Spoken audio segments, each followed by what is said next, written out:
It's the Security Weekly News, episode 336, which seems like a kind of auspicious-looking number, like 6 plus 6. I don't know. Weird. Anyway, I'm Doug White, and welcome to the week of 22 October 2023. We've got Goatse Revisited, Okta, Cisco, Ducktail, ZeroAuth, China, Spain, more news, and Aaran Leyland on the Security Weekly News. This is a Security Weekly production for security professionals by security professionals. Please visit securityweekly.com/subscribe to subscribe to all the shows on our network. We interrupt our program to bring you this important message. It's the show that keeps you up to date on the latest security news twice a week. Your trusted source for accurate security information and expert analysis. It's time for the Security Weekly News. AI, accelerated cloud adoption, and hybrid work are fundamentally shifting how business gets done. The old way of securing your people, apps, and data doesn't work and scale anymore. To stay ahead, today's organizations need to reimagine their security and networking infrastructure with a cloud-first, unified SASE architecture. Join Palo Alto Networks and leading technologists from across the globe for SASE Converge 2023, a two-day virtual experience, November 15th and 16th. Revealing how SASE powered by advanced AI can drive better security and networking outcomes. Register today at securityweekly.com/Palo Alto. Hi folks, I'm Adrian Sanabria, the host of Enterprise Security Weekly. Every week, we interview the most interesting folks we can find, talking about the most pressing cybersecurity issues and challenges facing the enterprise today. Myself and my co-hosts have each been in the industry for decades, long enough to see the patterns in the industry and explore where trends are going. In addition to enterprise challenges, we also follow the vendor space, the most interesting security startups emerging, technology and product trends, all of the most interesting funding and acquisition announcements. Finally, we love to discuss the latest trends in tech and how they'll impact cybersecurity. If you're wondering how the latest in AI, quantum computing, cloud, and DevOps is going to impact security a few years down the road, you should follow the Enterprise Security Weekly podcast. All right, welcome to the Security Weekly News. I'm Doug White. This week, Okta announced that attackers had accessed files which contain cookies and session tokens uploaded by customers to the support management system. And that's actually important, what they said there, support management system. So this breach apparently occurred. And the reason I put this, a lot of people had this story, but I put this story up because the breach occurred by using stolen credentials. And I was just talking about this to some people, and I was writing a presentation about this for some people, talking about password spraying and reusing passwords and all these kind of things. I don't know that that's what happened here, but because somebody basically got in the system with stolen credentials, that's really hard to police. The support system is a separate system from the Okta production service, which is Okta said was fully operational and was not impacted in this report. But Okta said that, and it also did not impact Auth's CIC case management system. So if you have any of those, they did say that they have notified all the customers whose Okta environment or support tickets were impacted. So if you haven't received an alert, they said you were not impacted. Beyond Truth was one of the affected customers, and they said that they had detected and blocked an attempt to log into an in-house Okta admin account on the 2nd of October using a stolen cookie, which came from the Okta system, and they immediately shared their concerns about this with Okta on the 2nd. Cloudflare said they found malicious activity on their servers last Wednesday and contacted Okta as well. So basically, Okta has said this is under control. But Okta's had multiple security incidents in less than 2 years. With they had a data leak by Lapsus $, or I don't know how you say it, Lapsus Money. I don't know. Lapsus in January of 2022. They had a bunch of one-time passwords stolen by Scatter Swine, and that were then turned around and used to breach Twilio in August of 2022. Auth0, which is owned by Okta, had source code repository stolen in September. And Okta said they had source code stolen in December of last year. So they've been a heavy target, and they've had a lot of problems over the last year or so. So, if you're using any of those systems, you may want to, verify that everything's cool. Well, the Cisco iOS XE problem that won't go away basically keeps coming back around. And they basically said, the attacks are continuing. The number of devices which are infected are out there. But all of a sudden, this week, the number of infected devices plummeted. So the graph went from like crazy down to almost nothing. In fact, that was pretty strange. And a lot of people started speculating. But basically, if you aren't up on this, 2 0 days were disclosed last week, and the reports then showed over 60,000 Cisco iOS XE devices being hacked and having a malicious Lua backdoor installed.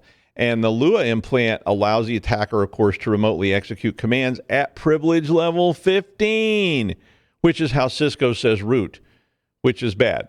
When you got level 15 access on a router or switch, you can do anything, or a firewall, you can do anything you want. You're basically root all the time. The initial findings said that this implant does not persist beyond a reboot, but if they did use the implant to produce a local user, which is a common thing people do when they're breaking into Cisco equipment, then those users would still be there after that because they're in a database that's stored permanently. The report said that 60,000 of the 80,000 exposed devices had been breached. So this was not just like an isolated thing. This was a massive, massive campaign. But on Saturday, they said that the number of breach devices detected dropped to around 100 to 1,200, depending on what type of scan you ran. Now, Onafi said that they believed the attackers who were running the campaign are deploying an update to hide the presence of the implant, which would account for the drop. Another theory that popped up was that a gray hat hacker was automating a reboot of the devices to clear the implant, and apparently that happened back in 2018 with the MikroTik router attacks. But Orange Cyber Defense CERT said they do not believe that that's what happened here. And then finally, this story kept getting updated. Fox IT finally released a report that said that the sudden drop was due to a new version of this implant malware being installed, and that the new version checks for an HTTP auth header before it responds to the query. So all these scans people were using are not seeing the implant. Well, after the researchers switched over to the new auth header scan, they showed about 37,890 Cisco iOS XE devices that were infected as of yesterday.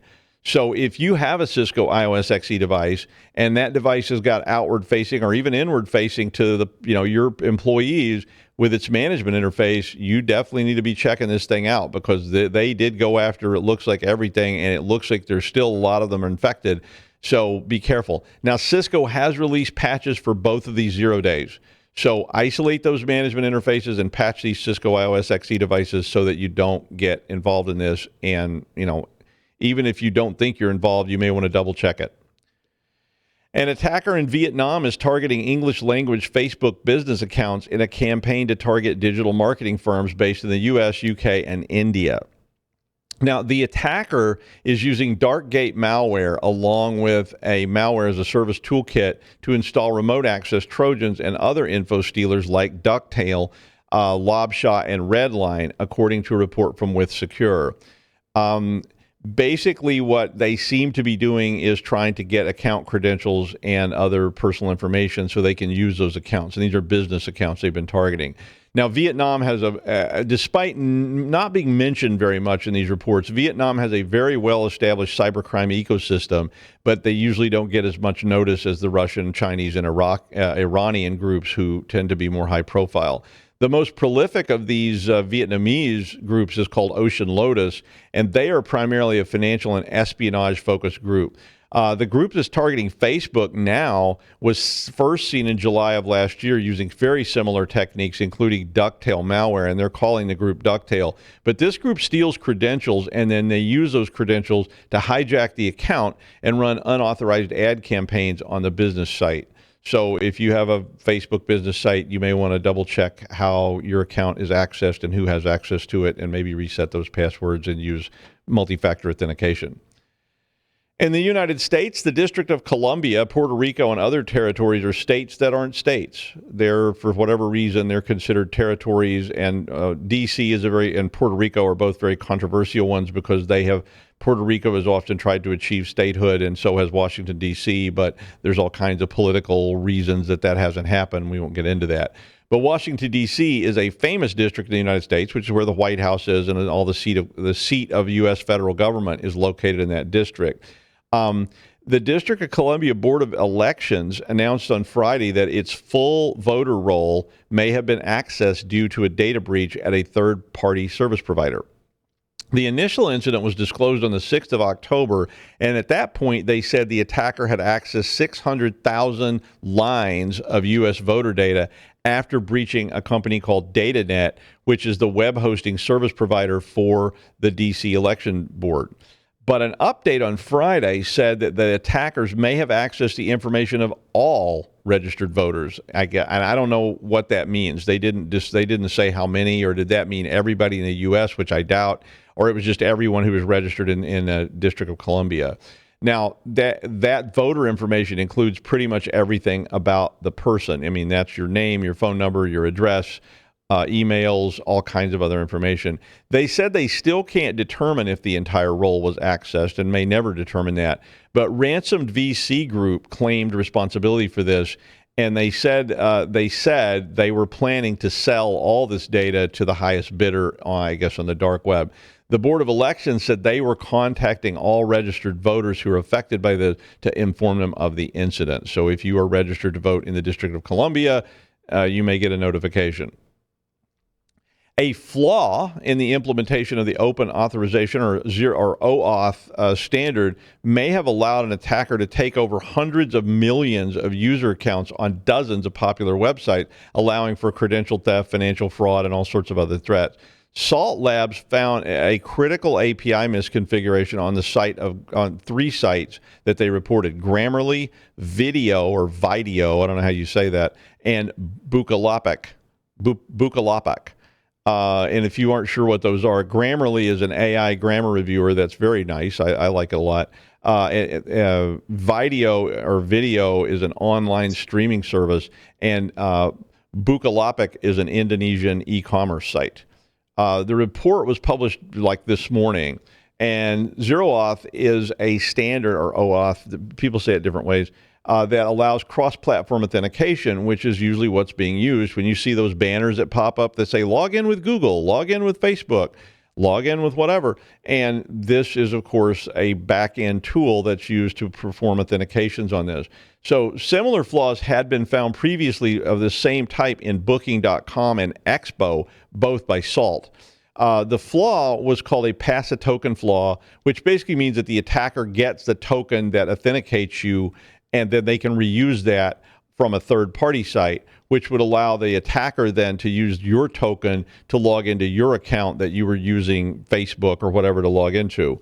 And that would allow them to get into some other service using the same token. So ZeroAuth is generally well designed, and it's used widely and all over the place. But and this was not a design flaw, and it was not a 0-day. It was a misconfiguration by the various parties that allowed the compromise.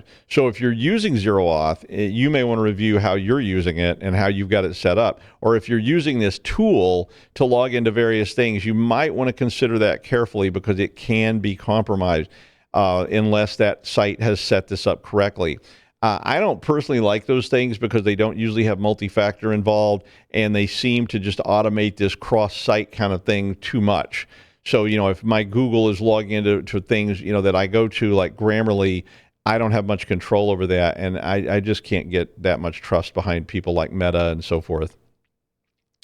Spain announced they had arrested 34 members of a criminal gang that ran online scams, which had netted about 3 million euros so far. The Spanish authorities conducted searches across 16 locations in Spain and seized I love the seizure list, 2 simulated firearms.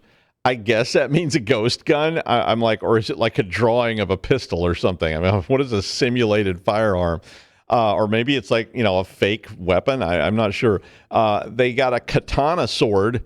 Hey, a baseball bat, 80,000 euros, 4 expensive vehicles, a bunch of computers and other electronic equipment. And it sounds like a pretty fun time was going on there. I mean, you got swords, you got ball bats, you got a bunch of cash, you got fancy sports cars. Cool.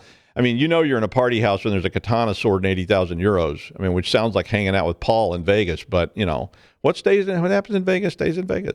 But the operations found a database which had cross-referenced information on 4 million people that had been put together with stolen data from various financial institutions.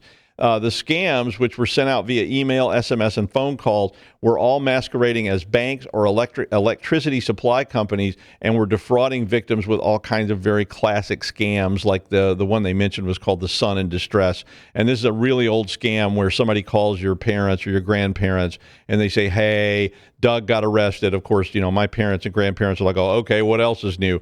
And they tell them that you need $5,000 or you're going to end up getting, sent to some prison somewhere awful. And next thing poor old grandma, packs up her money and sends it off to some scammer. In one of the cases, the attacker managed to leverage the victim's position in a multinational tech firm, and they were able to divert computer and electronic products from suppliers to a criminal entity. So a pretty nasty scam. But several months ago, the Spanish National Police had arrested 55 other individuals that were calling themselves the Black Panthers, who were taking over bank accounts using SIM swapping and had stolen around 250,000 euros from about 100 people. So not massive money scams, but nevertheless, it's good to see them rounding people that are doing that crap up. Speaking of which, Chinese scammers are using fake loan apps and a real-time mobile payment system called United Payments Interface, or UPI, which is based in India, to target victims, according to CloudSec. So UPI is a legitimate service, and it operates without coverage under the Prevention of Money Laundering Act in India. So this basically means that they can transfer money wherever they want using this app. This allows the attackers to exploit this platform to perform money laundering of scammed money. The attackers pose as providers of loan apps, so they write fake apps or they use other apps, and they basically, or sometimes they impersonate existing entities. And what they do is they lure victims with promises of easy payments. It sounds like an ad at a used car lot. Easy payments for a fee of just 5 to 10% of the loan, and we tote the note. You've seen those if you live in the United States. But to receive the loan, they tell the victim, of course, they have to give them a bunch of personal info, bank information, phone numbers, and national identity cards and tax card stuff, which is exactly what you'd expect for a loan. But then once the victim pays the 5 to 10% fee, they just never get the loan. It just vanishes and the money's gone. The stolen fee gets laundered out of India to China through Chinese payment gateways and this UPI app. And these Chinese payment gateways do not cooperate with anybody, including Indian authorities. Apparently, most of this recruitment of victims is done on Telegram.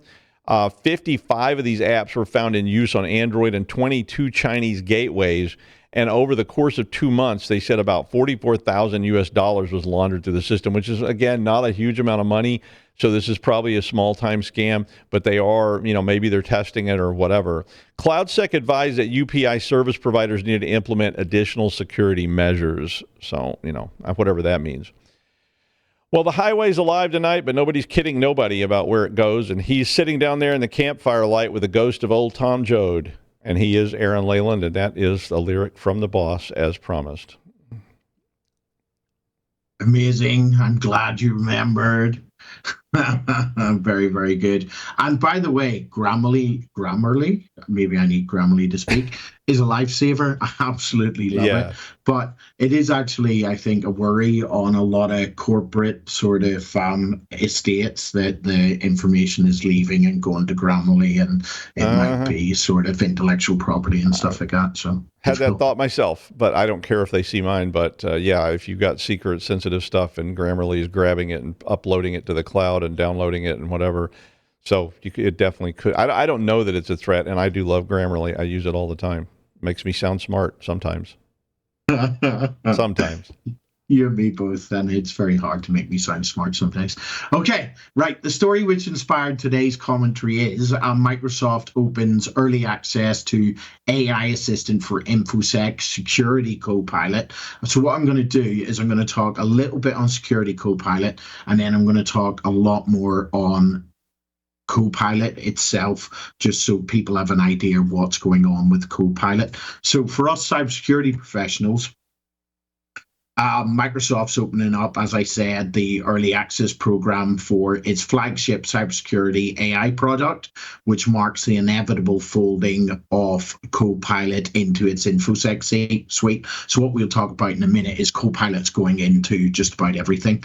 First teased in March, Security Copilot is embedded with the Microsoft 365 Defender XDR platform and comes with bundled with the claim it could free up 40% more time that would otherwise be spent on routine security operations tasks. So there you go. You can finally hire them analysts that you always wanted to hire that possibly don't exist in this market. Anyway, besides positioning it as a general time saver for experienced pros, Microsoft also claims that the tool will help upskill existing staff, offering insights they might not be able to generate themselves at their current experience level. So that's quite interesting. I remember Cyber Reason talking about this, and they go on about low-level analysts, how you won't need them, but let's see how that works out. I imagine not too well. And as this says, the notion is that less skilled security analysts can be more effective when step-by-step instructions on how to manage an incident are provided to them, something which will apparently help the teams work faster when they are fully equipped with the level of talent they need.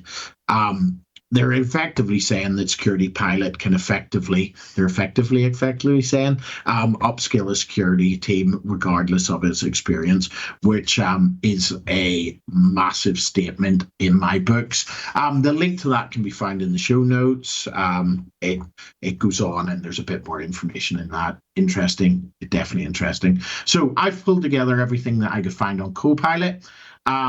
So apparently Microsoft's Copilot is a comprehensive AI companion integrated into various Microsoft applications and experiences. According to Microsoft, it significantly impacts productivity and efficiency across Microsoft 365, Windows 11, Edge, and Bing, offering a wide range of features for users. However, as with any AI-driven tool, there are questions regarding its cost, availability, and potential competition from other tech giants like Google. Go Google. In today's professional commentary, we will delve deeper into the capabilities, implications, and user considerations of Microsoft Copilot. So, what is Copilot? As told by them, as told by Microsoft, Microsoft Copilot is a groundbreaking AI companion. And this will immediately rewind many of us, and I didn't actually know this name, of Clippit, aka, as I knew it, Clippy, Clippy to his friends, who started his run of fame apparently in 1997 and lasted way into 2008, who is definitely not loved in the community of people that use computers. Per Clippy, when are you coming back? So apparently Copilot is poised to revolutionize the way users interact with Microsoft's applications and services. The AI companion has the ability to integrate into various Microsoft environments, including, as we said before, Microsoft 365, Windows 11, Edge, and Bing. Through Copilot, we are told that users can expect AI-driven support in nearly every facet of their digital workflows. Also a massive statement. Hopefully not in the same way as Clippy, per Clippy. The integration of Copilot into Microsoft's suite of applications and services is, according to Microsoft, set to elevate productivity and streamline tasks across the board. I think this was written by the marketing guys. Key Microsoft applications such as Word, Excel, PowerPoint, Outlook, and the beloved Teams will all receive Copilot. We are told that users can rely on Copilot for tasks such as generating text and tables within Word, summarizing and drafting emails in Outlook, and even creating Python visuals in Excel. Amazing. Next, they're going to get rid of coders. We'll just get the code to get rid of coders. That'll work out. It does sound like the potential, though, for increased efficiency in productivity is substantial, and I actually do mean that bit. Okay, release dates. Microsoft is rolling out Copilot in a staggered manner across its suite of products. Windows 11 users were among the first to from the AI Companion with integration beginning on September 26 via free Windows 11 update. Bing and Edge users can anticipate the arrival of Copilot integration in the forthcoming fall season. That's autumn for us in the UK. For enterprise customers, the availability of Microsoft 365 Copilot is scheduled to commence on November 1st, with a rollout for others planned for the same season. Okay, costs and considerations. Obviously, one critical consideration for potential Copilot users is pricing structure. While the cost is dependent on the specific application's integration, making it complicated, of course, because nothing in this sphere is not complicated, especially when it comes to price. Microsoft 365 Copilot for enterprise customers comes with a price tag of $30 per month per user. That's commencing on November 1st. It's also noteworthy that this price point exceeds that of the lower tiered Microsoft 365 business subscription plans and approaches that of the Office 365 E5 enterprise subscription. So it's not cheap. But I actually believe that the enhancement and productivity possibilities are massive, but only if people invest in training for the tools. So I don't know. It point and click and try and use it. I don't know if it's going to be that good, but if you go out there, do some training, I think it might actually be great. And not just use this one, maybe Google's as well. I just haven't looked into that as much as this. Within the context of Microsoft 365, Copilot's integration, we are told, is set to enhance productivity across the broad spectrum of Microsoft applications. So they're specifically naming Teams, Word, Outlook, Excel, and PowerPoint will all receive a productivity boost thanks to the AI Companion's capabilities. Hopefully, even after working in a Big Four consultancy, it'll make my PowerPoint better, although touching PowerPoint is not a good thing ever. Anyway, so by streamlining tasks and providing valuable AI assistant, Copilot aims to redefine the way users interact with these applications. And as I said about the cloud a long time ago, when people were just on premise, this is the same sort of statement that I'm making. So maybe I only make this statement once every 10 years. If you have not already, it's time to invest your time in learning about the various ways AI can assist you with your tasks. I myself have already named relevant skills on my CV when I look for a new role. So I suggest that a lot of people in our industry are going to be looking for you to actually have knowledge and can prove knowledge in this sphere, because they're going to be looking for you to do probably the job of 2 people or 3 people or more. Okay, an integral component of the Copilot experience is Microsoft 365 Chat, a chat interface that is deeply interconnected, as they tell us, with the user's various Microsoft work applications. This chat interface has a capability to answer questions, perform tasks, and summarize unread messages, making it a powerful tool for users looking to navigate the complexities of their work. Make life easier, okay? Just say that. Okay, time will tell if it's as useful as I find ChatGPT, which honestly I find myself using nearly every day. It really ups my productivity and makes it more to fit into the 10 hours. And I even now have it on my phone. Do you have it on your phone? Get it on your phone. It's great. The AI arena is witnessing an intensifying competition with the introduction of Google's Duet AI as a rival to Microsoft Copilot. Both tech giants aim to provide comprehensive AI assistance in their respective productivity ecosystems. Microsoft Copilot targets Microsoft 365, Windows 11, Edge, and Bing, while Duet AI is integrated across Google Workspace, including applications such as Google Docs, Slides, Meet, Gmail, Chat, and more. The introduction of Google's Duet AI as a rival to Microsoft Copilot illustrates the growing competition in the AI assist space.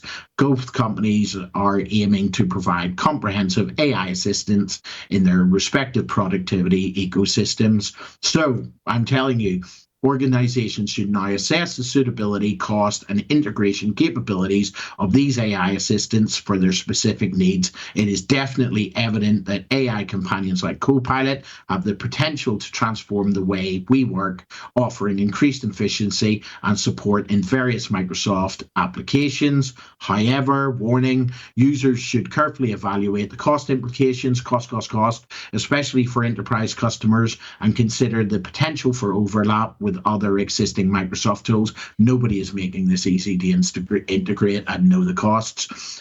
In my opinion, with the growing adoption of AI-driven productivity tools, it is important to ensure that these solutions align with specific organizational needs. The evolving landscape of AI in the workplace presents opportunities, they definitely does, for enhanced productivity, and also necessitates thoughtful consideration, again, of cost integration and data privacy concerns. Okay, before I go back to Doug in the studio, I've got a terrible joke.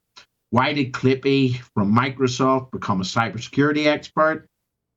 Because he always knew when you were about to open a suspicious attachment, and he would offer to securely delete it. Okay. Back to you in the studio, Dr. Doug, who I believe is not actually there and is really a good AI-generated deep fake.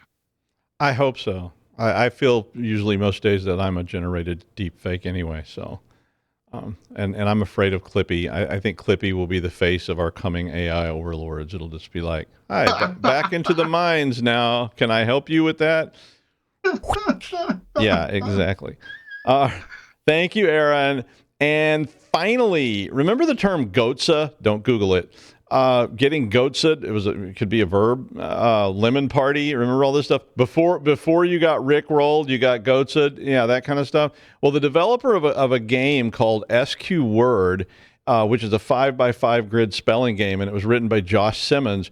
And Josh found out that a bunch of websites were stealing the game and monetizing it. So they were taking this free game that Josh Simmons had developed, and they put it on their site with all these banner ads and things all around it, and they had not gotten permission from him, even though, he had copyrighted it and so forth. Well, Simmons got angry, and he said, I developed this app for fun, and I didn't want it to be monetized by people without even, approaching me about it. So, some people call Saul the attorney, but Simmons decided not to do that and instead inserted a stealth attack in the code. So if the site detects it's being loaded in an iframe, which is how they load these pop-up things with all the ads around them, if it detects it's in an iframe, it displays Goatse. Yeah. And apparently, according to this article, Goatse has evolved into some kind of email service. But I started looking a little bit, but I didn't feel like seeing a gross out pic this morning, so I didn't actually look very hard because Goatse is pretty disgusting. But I did like the solution. I thought it was classic. It's a classic shock approach. It's a great hackery kind of thing. And sure, it's juvenile. But come on, it sure is fun to do stuff like that sometimes. And that's the news. Thanks, Aaron. See you Friday on the Security Weekly News.